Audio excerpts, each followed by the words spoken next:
인간적으로 이게 솔직히 맛을 기대할 수가 없는 비주얼이잖아요. 근데 자꾸 맛있다고 하길래 입만 벌리면 거짓말이 자동으로 나와. 라고 생각했었거든요. 다음에 올라오면 또 이거 사시겠는데? 그죠? 그리고 선홍치를 너무 맛있게 먹은 숙성모는 이때부터 사고를 치고 마는데, 안녕하세요, 생선선생 미스터였습니다. 그로부터 며칠 뒤 저는 다시 스이센을 찾았습니다. 아, 라멘 먹으라고요? 여기 라멘 맛집이거든요. 라멘집 사장님이 맛있는 생선을 잔뜩 구했다길래 놀러왔는데 이 선홍치만 잔뜩 주문을 하셨더라고요. 요 귀여운 아이는 보너스. 요즘 날이 따뜻해지니 그런지 제주도에서 얘네들이 좀 나오는 것 같은데요. 당일 나온 물량을 싹싹 긁어버렸답니다. 횟감선도에 좋은 건 죄다 달라고 해버렸다네요. 오늘은 이 선홍치라는 생선에 대해 간단히 소개할게요. 채색도 속살도 선홍색을 띠어 선홍치란 이름이 붙은 이 고기는 다른 많은 빨간 고기들과 마찬가지로 깊은 수심에 사는 친구입니다. 따뜻한 물을 좋아하는 아열대성 어종으로 국내에선 남해안과 제주도 일대가 서식지고요. 예전엔 선상낚시에서 손님 고기로나 덜어볼 수 있었던 고기지만 근래 들어 물이 따뜻해져서 어획량이 늘어났는지 유통되는 양도 조금씩 늘고 있는 생선 중 한 가지입니다. 이전 영상에서 소개했던 납작 굽는 돔도 이런 케이스의 어종 중 하나죠. 생김새도 좀 자세히 들여다보면 입술을 제외한 전신을 크지 않은 비늘들이 뒤덮고 있습니다. 비늘 두께도 얇아서 비늘치긴 수월한 편이에요. 블링블링한 레드골드 컬러 채색도 어딘가 신비로운 매력이 있고 늘씬하게 잘 빠진 유선형 몸매는 아주 날렵해 보이죠. 수영 좀 한다 하는 물고기들의 특징인 제비꼬리 모양 지느러미입니다. 어째 전반적인 모습이 고등어를 많이 닮지 않았나요? 해서 스시국 일본에선 선홍치가 아까사바란 방언으로 불리는 일이 많답니다. 특이하게 머리 윗부분부터 등 쪽으로는 이렇게 물먹은 종이 같은 모습을 띠고요. 또 한 가지 특징이라고 하면 바로 이 주둥이를 들 수 있습니다. 보기엔 별다를 것 없게 생긴 주둥이지만 이렇게 신축성이 아주 좋아서 먹이를 흡입할 수 있어요. 거참 볼수록 재밌는 녀석이네요. 특히 이 녀석은 사이즈도 꽤나 컸습니다. 빵도 아주 두툼하고 오늘은 살도 터지지 않고 도착했네요. 이번엔 안 던진 것 같은데? 선홍치는 살이 무척 연해서 충격받지 않게 살살 다뤄야 한다고 했었죠. 이렇게 마탱이가 간 고등어처럼 살이 갈라져 버리기 일쑤라고요.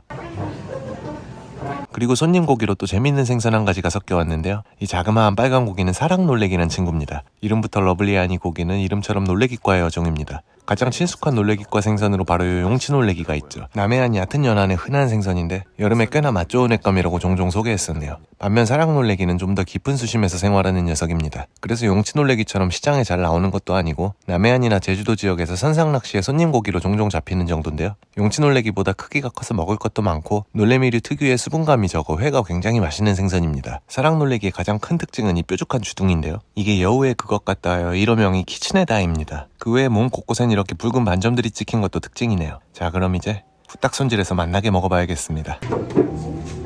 많이 본 모습 같지만 지난 영상 복붙 아닙니다. 사람들이 생선을 사고 싶은데 죄다 그거 림코또한테 갔다고 불만이 많습니다. 사실 제가 생선을 모으는 게 취미거든요. 그래서 박물관을 제가 해서 이런 생선들을 이제 전시하는 게 제 꿈입니다. 생선 팔아서 돈 못 벌거든요. 요즘 정말 미친 사람같이 생선을 사재기 하는 중입니다. 전에도 말씀드렸다시피 특수어 정도를 빈결 숙성회로 판매할 예정이거든요. 숙성문의 빈결 숙성회는 최적의 숙성 정도에서 횟감을 빈결, 언제 먹어도 가장 맛있는 상태를 유지하며 장기 보관하는 게 목표인데 알려진 데이터가 없는 이런 특수어 종들의 경우 아무래도 직접 맛보고 성질을 느껴봐야 하죠. 그래서 새롭고 특이한 어종들은 닥치는 대로 사다 먹어보는 중입니다. 보기엔 매번 실없는 소리나 하며 소꿉장난하는 것 같지만 실제로도 그렇습니다. 더 맛있는 회를 만들기 위한 준비 과정으로 봐주시면 됩니다. 그리고 매번 최고 퀄리티의 원물만 취급을 하려다 보니 요즘 허리가 휘고 있는 숙성몬입니다.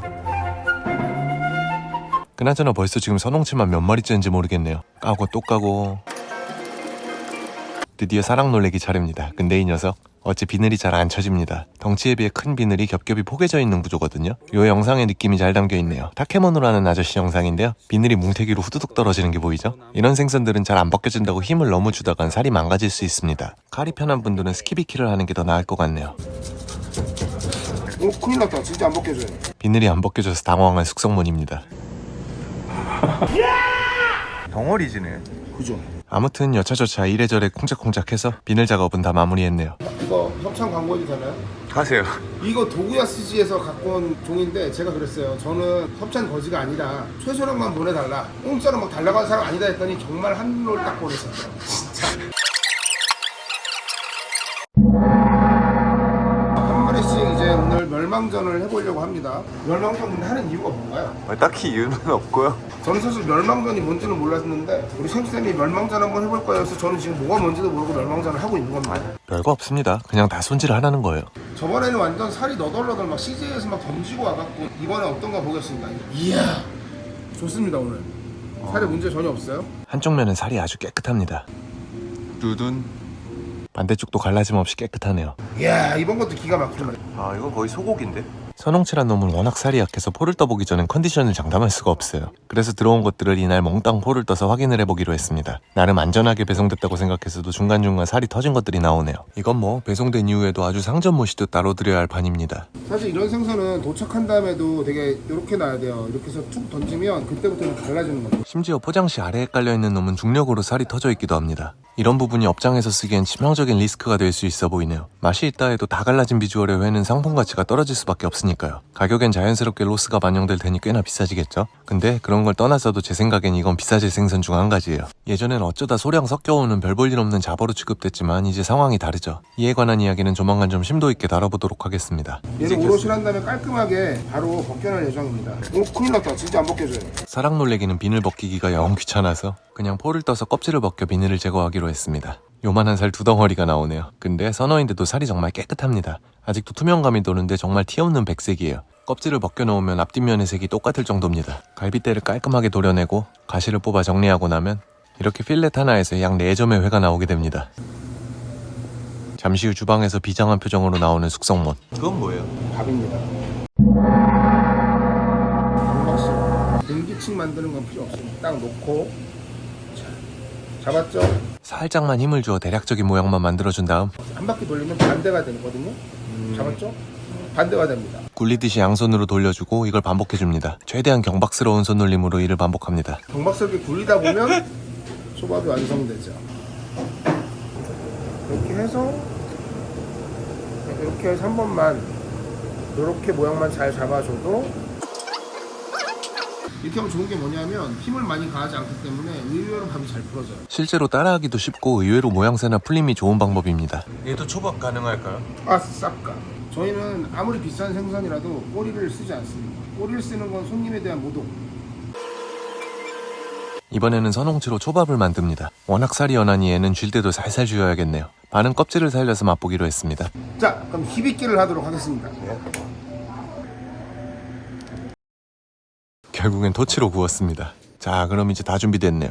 오늘의 주인공 선홍치 초밥입니다. 이쪽은 껍질을 붙여서 살짝 구워졌고요. 한쪽은 껍질을 제거한 순살입니다. 이건 보너스로 나온 사랑 놀래기 회고 역시 초밥으로도 만들어졌습니다. 먼저 뽀얀 흰살부터 맛봤어요. 근데 되게 쫀쫀해요. 조그만 애들 치고는. 육색이 정말 새하얗고 뽀얗죠? 사촌인 용치 놀래기와는 육색이 전혀 달라요. 흔히 먹는 용치 놀래기는 육색이 탁해서 비주얼이 썩 좋진 않거든요. 보통 이런 놀래기류는 단맛이 꽤 진하지만 살에 수분이 많아 식감이 물컹한데 식감이 되게 쫀득하고 사랑 놀래기는 수분이 적어 육질이 무척 단단하면서 쫀득합니다. 대형 육식어종 못지않다면 믿으시겠어요? 그죠? 살 되게 물렁거릴 것 같다 그랬잖아요. 네. 안 그러네. 엄청 쫀득거립니다. 숙성시킨 선어 느낌이 아니라 진짜 화로 같아요. 네. 단맛도 진하고 해서 스시국 일본에서도 놀래기 중 최고로 꼽혀요. 중요한 건 한 마리에서 초밥 4개랑 사심 6점 나온다는 거. 그게 조금 문제인데. 네, 생선이 작다는 게 가장 큰 문제네요. 그리고 유통되는 양도 아주 적다는 거. 이 녀석도 아직까지는 아는 사람만 찾아먹는 맛돌이라서 혹시 보이거든 드셔보시라고 추천드리고 싶네요. 아마 가격도 저렴할 겁니다. 되게 싱거울 것 같이 생겼는데 네, 맞아요. 그냥 새하해가지고 아무 맛도 없을 것 같이 생겼는데 진짜 맛돌이네. 조그만한 게. 얘가 1.5kg짜리 있다고 그러는데 그럼 진짜 맛있을 거 아니에요. 이번엔 선홍치 초밥입니다. 이전엔 형체를 알아볼 수 없을 만큼 살이 갈라졌었죠. 이번엔 온전한 상태인데 과연 어떨지. 부드럽고 싹 녹는다. 근데 그때만큼 감칠맛은 없어.